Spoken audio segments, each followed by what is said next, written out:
Hello বন্ধুরা, কেমন আছেন সবাই? আশা করি সকলেই খুব ভালো আছেন। আজ আমি বলবো মাত্র 7 থেকে 10 দিনের মধ্যেই অর্শ বা পাইলস রোগ সেরে যাবে এই ছোট্ট ঘরোয়া উপায়টি ফলো করলে।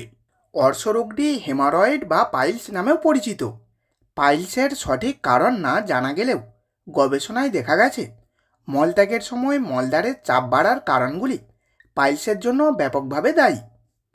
সাধারণত অর্শরোগের পিছনে বেশ কিছু অবদান রয়েছে, যেমন পুষ্টি উপাদান অর্থাৎ কম ফাইবারযুক্ত খাবার গ্রহণ, অনিয়মিত অন্ত্রের অভ্যাস অর্থাৎ কোষ্ঠকাঠিন্য বা ডায়রিয়া, নিয়মিত ব্যায়ামের অভাব, বর্ধিত অন্তঃপেটের চাপ অর্থাৎ দীর্ঘদিন ধরে স্টেনিং বা গর্ভাবস্থা, জিনেটিক্স এবং হেমোরয়েডাল শিরাগুলির মধ্যে কুটিপূর্ণ ভাল্ব। এগুলি ছাড়াও আরও কিছু অবদান রয়েছে অর্শ হবার কারণ হিসাবে, যেমন পেলভিক ফ্লোরের কর্মহীনতা, দীর্ঘক্ষণ বসে থাকা, স্থূলতা ইত্যাদি। পাইলস বা অর্শরোগের লক্ষণগুলি হল মলদ্বার এলাকায় চুলকানি, মলদ্বার অঞ্চলে ব্যথা, বিশেষত যখন দীর্ঘ সময় বসে থাকা হয়, মলদ্বার থেকে রক্ত পড়া, মলত্যাগের সময় ব্যথা বা অস্বস্তি। চলুন এবার তাহলে দেখে নেওয়া যাক কি এমন ছোট্ট ঘরোয়া উপায় যেটি ফলো করতে পারলে মাত্র 7 থেকে 10 দিনের মধ্যেই অর্শ বা পাইলস রোগ সেরে যাবে। বন্ধুরা, আপনারা এতক্ষণ দেখলেন আমি প্রথমে একটি মাঝারি সাইজের গাজর নিয়ে কুড়ে নিচ্ছি। এখন এখানে সেই গাজরটি সম্পূর্ণভাবেই কুড়ে নেওয়া হয়ে গেছে।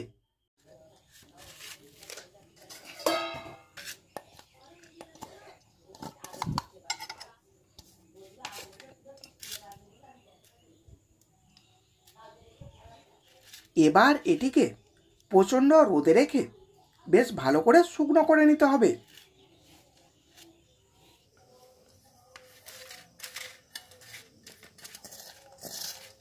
এবার এখানে লক্ষ্য করুন 4-5 দিন রোদে রাখার ফলে এগুলি একদম শুকনো হয়ে গেছে।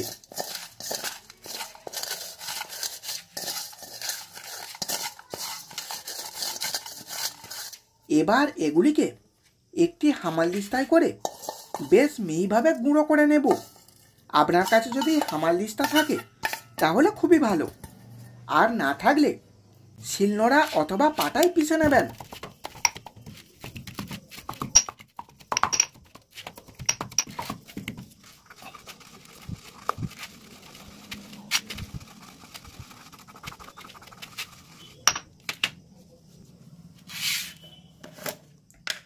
এবারে এগুলিকে কোনো কৌটায় ভরে রেখে দেবেন।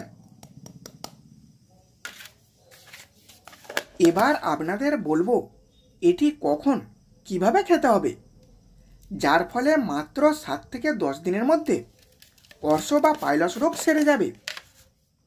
এটি আপনাদের খেতে হবে রাত্রে শোবার আগে।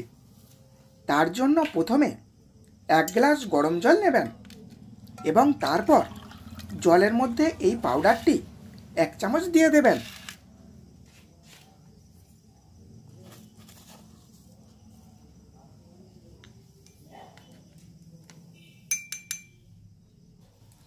এরপর দেবেন 1 চামচ মধু।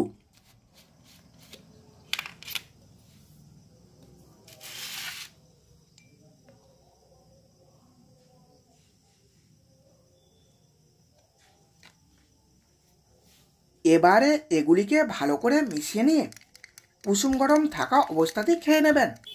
এইভাবে প্রতিদিন রাত্রে এটি খেয়ে যাবেন।